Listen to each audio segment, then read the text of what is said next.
Hello and welcome to this week's episode of The Winning Post, the one show that brings you all the news, all the updates about horse racing from around the world. And our first stop on this episode is the Santa Anita racecourse in the United States of America, where the Breeders' Cup 2016 was held.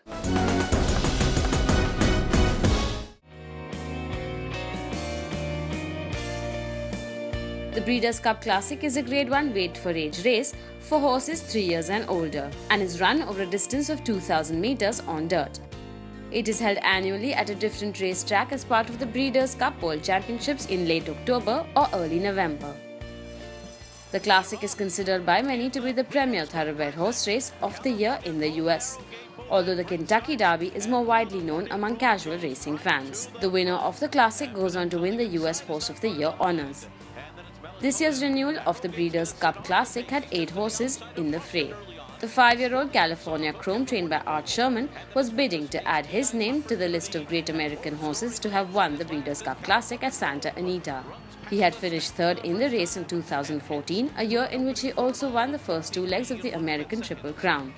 A dominant win in the Dubai World Cup and 2 other Grade 1 triumphs back home meant he was the preeminent performer on dirt and would be ridden by winning partner Victor Espinoza.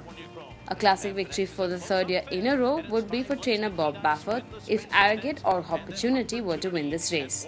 Arrogate was coming into this contest on the back of 4 consecutive wins and had the services of Mike Smith for yet another round of victory, while Opportunity would have John Velasquez in the saddle. Keen Ice, the son of Curlin, trained by Todd Pletcher, who settles in like a pro, was among the outsiders, but the 4-year-old demonstrated that he must always be taken seriously when he unseated the Triple Crown champion American Pharaoh in the 2015 Travers Stakes at Saratoga. He's the kind of horse that has shown on a given day he's capable of beating anyone, and he would have Javier Castellano guiding him past the post. It is picked up a bit, and Victor Espinoza and California Chrome have a 2.5-length lead, and Mike Smith lets Arrowgate loose, and here he comes. He's going to try to make a race of it with a 1/4 mile to run, and they're into the stretch, and California Chrome comes roaring home with Arrowgate coming after him on the outside. A furlong to run. California Chrome put to the test. Arrowgate full out. Can he stick with him? California Chrome. Arrowgate still coming. California Chrome. Arrowgate steals the show in the Breeders' Cup Classic. He has defeated California Chrome under Mike Smith in his 25th Breeders' Cup score. Billed as a clash between 2 of the best horses in the world, the Breeders' Cup Classic did not disappoint as Arrogate overhauled odds-on favourite California Chrome, close home with the pair pulling nearly 12 lengths clear off the field. It was the 5th consecutive victory for Arrogate, and the victory gave Bob Baffert a 3rd consecutive triumph in the Classic, an unprecedented achievement at the World Championships.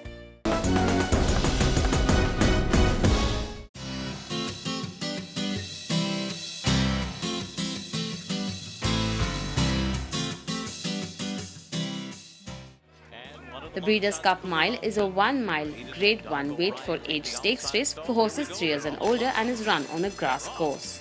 It has been conducted annually as part of the Breeders' Cup World Championships since the event's inception in 1984. The purse was raised from $1.5 million to $2 million in 2007. Freddie Head has won the race twice as a jockey and 3 times as a trainer.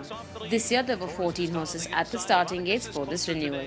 Tepin, trained in North America by Mark Casey, was aiming to join the elite club of multiple winners of the Breeders' Cup Mile at Santa Anita after a surprise defeat last time out. She was marked as the best miler in the world when she won the Queen Anne Stakes at the Royal Ascot and would have the services of Julien Leparoux. Tourist, a 5-year-old son of 2-time Breeders' Cup Classic winner Tisno, was making his 3rd start in the mile, having finished 8th last year at Keeneland and 13th in the 2013 championships at Santa Anita. Trained by William Mott, he would be ridden by Joel Rosario. German trainer Markus Munch was quietly confident about his filly Spectre being able to rise to the occasion. The 4-year-old had solid form to bring to the table and was a late withdrawal from the Prix de la Forêt won by Limato. She is improving all the time, has a great heart and never seems to know when she is beaten. She would have Javier Castellano in the saddle. As they come to the top of the stretch, Midnight Storm has taken the lead on the outside. Miss Temple City, Tourist is down toward the rail. Limato is next. Tepin's got to get going. Here's Tourist coming up the fence, and Tepin's coming on the far outside. Tourist, Tepin on the outside. They're coming down to the line. Tourist and Tepin. Tourist! Tourist has defeated Tepin in the Breeders' Cup Mile. Ironicus came late, and then came Midnight Storm, Joel Rosario, and Tourist, a 12-1 winner of the Breeders' Cup Mile. Tourist held off a late charge from defending champion Tepin by a half length to win the 33rd running of the $2 million Breeders' Cup Mile. Tourist covered the mile on a firm turf course in a minute 31.71, breaking the Breeders' Cup record of a minute 31.78 set by Wise Dan at Santa Anita in 2013. It was the first Breeders' Cup victory for the winning partnership, the 9th for Mott and 5th for Rosario, and the first in the race for the trainer and rider. The Breeders' Cup Filly and Mare Sprint is a 7-furlong race for thoroughbred fillies and mares of 3 years and older. As its name implies, it is a part of the Breeders' Cup World Championships, the de facto year-end championship for North American thoroughbred racing. The race was run for the first time in 2007 during the first day of the expanded Breeders' Cup at Monmouth Park Racetrack in Oceanport, New Jersey. In 2009, the race became a Grade 1 event. 13 horses were at the starting gates to race for the prize money of $1 million. Chad Brown trained Wavell Avenue, who was the defending filly and mare sprint champ, had lost her first 3 starts of 2016, but the losing skid was halted in early August at the Spa. This 5-year-old mare finished 3rd in the Group 1 Madison at Keeneland in April and 4th in the Humana Distaff at Churchill Downs on the Derby undercard. She signalled her readiness for the defending title once again with Joel Rosario guiding her past the post. Finest City, a 4-year-old Pennsylvania-bred daughter of City Zip, is trained by Ian Kruliak. The California-based runner was cutting back in distance after 3 consecutive routes, the last 2 coming over the Del Mar turf course. She was a Group 2 winner at Los Alamitos, setting a track record for the 6.5 furlong distance and a Group 2 runner-up in the Santa Monica Stakes. But she would need her career best to crack the top 3 with Mike Smith partnering her to the winning post. These two arrive at the 8th pole. Wavell Avenue trying to win it again is there on the outside. Then it's By the Moon. Terrace Tango not doing enough. Here comes Wavell Avenue on the outside of Finest City, and it's down to these 2. Finest City digs in. Wavell Avenue can't get by. Mike Smith does it with Finest City. Wavell Avenue was second, and then came Paula's Silver Lining and Terrace Tango in the Breeders' Cup Filly and Mare Sprint. Finest City fought off a late bid by defending race champion Wavell Avenue by 3/4 of a length to win the 10th running of the $1 million Breeders' Cup Filly and Mare Sprint. It is the first Breeders' Cup victory for Ian Kruliak and the 24th for Mike Smith. For Smith, it was his second victory of these championships and second in the Filly and Mare Sprint, having won in 2014 with Judy the Beauty.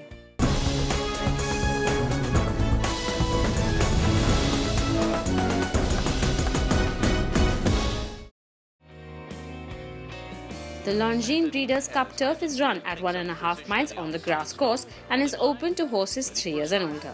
The race attracts the top grass talent from Europe and North America to compete for a $4 million prize.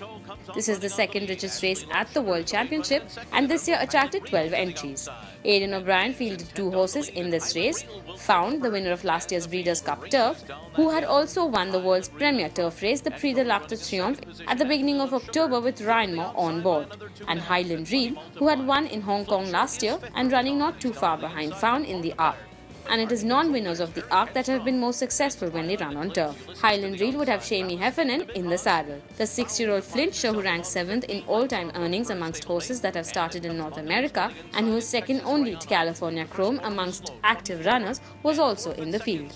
The Chad Brown trainee loves the hard, firm turf tracks of North America, having finished second to main sequence in the Breeders' Cup Turf last time, and looking for a win this time out with Javier Castellano in the saddle. And they're followed by Money Multiplier and his stablemate Flincher to the inside, who is a covered-up 5th and 7 lengths off the lead after a 48 flat half mile. So it has been an easy tempo for Highland Reel up front.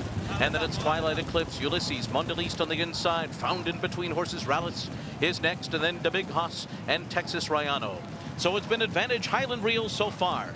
Seamus Heffernan has had an easy pace here with Highland Reel onto the backstretch. The first 3 quarters up in 1:12.3.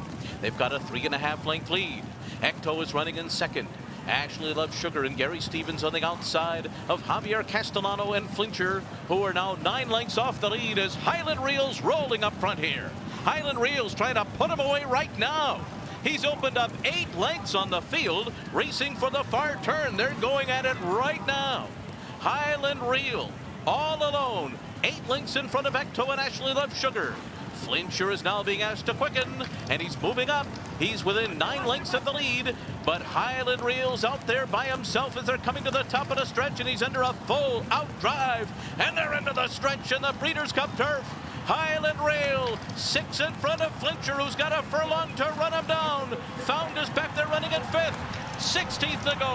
Highland Reel by 4. Flincher cutting into the gap, but he's running out of time. Highland Reel by 3. Highland Reel is a Breeders' Cup champion.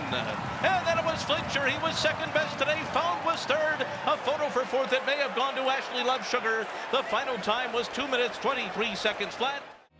Highland Reel went to the front shortly after the break and opened a huge lead on the run down the backstretch and had more than enough to hold off the favourite Flincher by 1 3/4 lengths to win the 33rd running of the $4 million Longines Breeders' Cup turf. Defending champion Found finished another 2 1/4 lengths behind in 3rd. It is Heffernan's first Breeders' Cup win and the 11th for O'Brien, with 6 of them coming in the turf.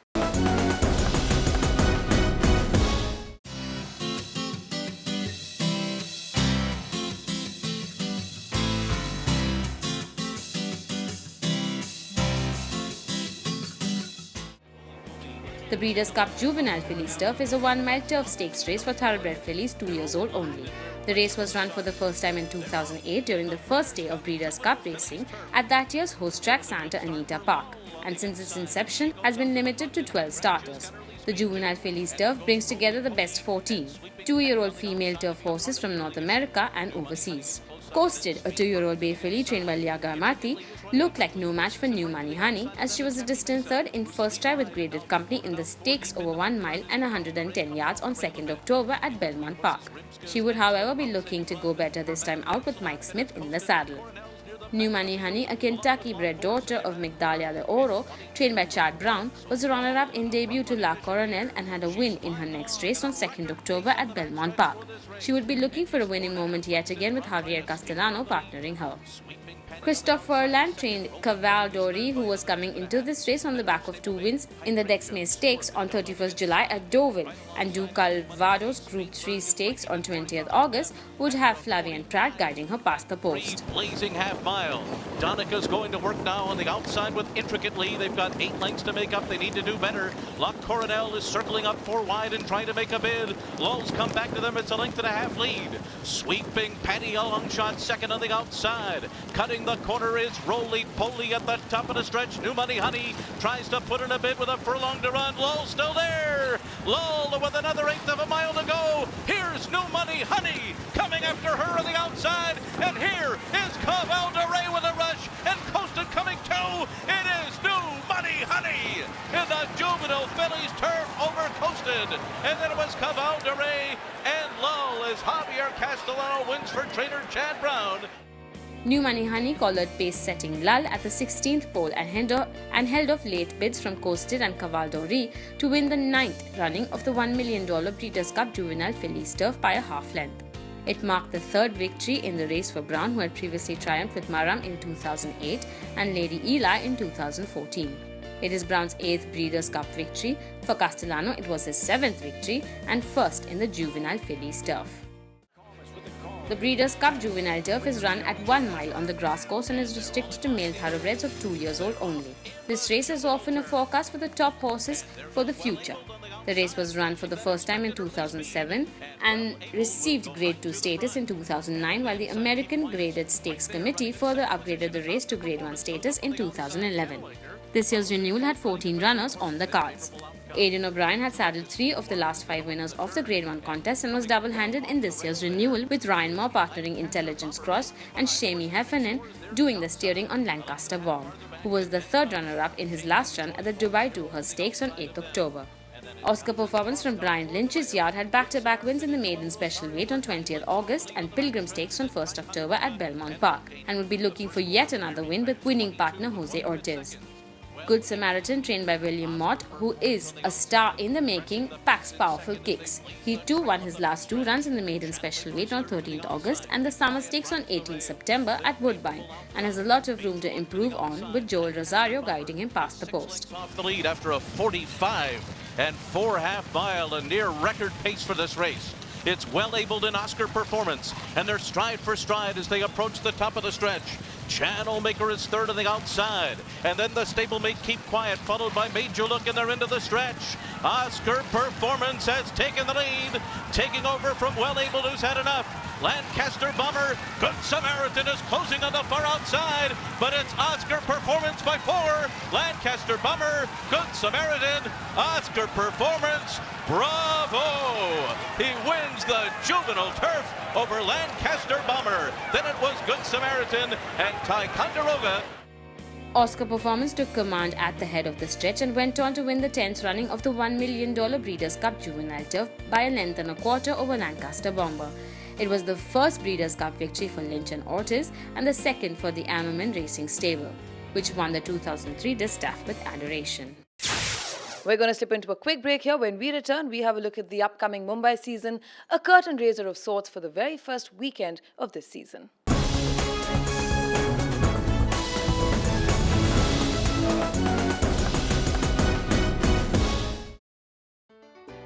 The nation was taken by surprise with the demonetization announcement, which has further pushed all clubs and the entire racing fraternity into a tizzy. While some circumstances are beyond the control of the race clubs, the RWITC has taken a stand to go ahead with the Mumbai Winter season as planned earlier. It was a chilling morning and great to see the horses, trainers, jockeys and all the staff gearing up for the Sunday races. I've got a few nice babies, so I hope the Bombay season will be better. Well, I'm just hoping for a good Bombay season and put this behind us. I have a decent amount of 2-year-olds, well, I have about 7 2-year-olds, which are not bad, which I'm sure will do well in Bombay because they're much better bred horses than the ones that I have now that are 3-year-olds, except for maybe a few. But I think this filly, Furious and Fast, hopefully, if all goes well, she'll run the 1,000 guineas. And that horse of mine called Zanzibar, hoping everything works out, he should be running the 2,000 guineas. Though it's going to be obviously tough because you've got very good horses running against them. And maybe he's not his best over 1.25 miles, but he's the best over a mile. So hopefully, let's see. Well, these 3-year-olds now need to do something and they need to step up their game, and hopefully if they're good enough, then I'll be targeting them in the big races. But that's only one if they win the lead-up races. And in case they do, then let's see. I haven't decided yet, but that's the plan. I have some good 3-year-olds which have just coming in hand and hoping for the good Mumbai season for the classics. Yeah.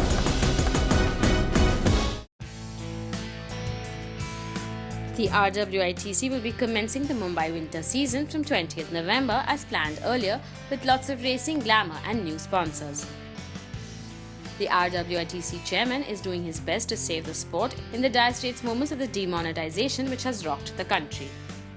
The Hyderabad Turf Club had 2 superb race days on 13th and 14th November, which had SS Ataulahi trained Seaferry, who registered a facile victory in the Chief Justice Trophy.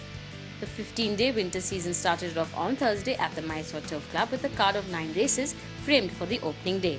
The demonetization of 500 and 1,000 rupee notes announced recently had its effect at the recent races too, with the attendance thinning down by 30%. And that's all we have for you on this episode of The Winning Post. Hope you've enjoyed it. Remember, if you've missed anything at all, you can always catch it on our YouTube channel. Also, do remember to follow Mohit Lalwani on Twitter for his tips, and do like us on Facebook as well. Goodbye, and until we see you next time, may the horse be with you.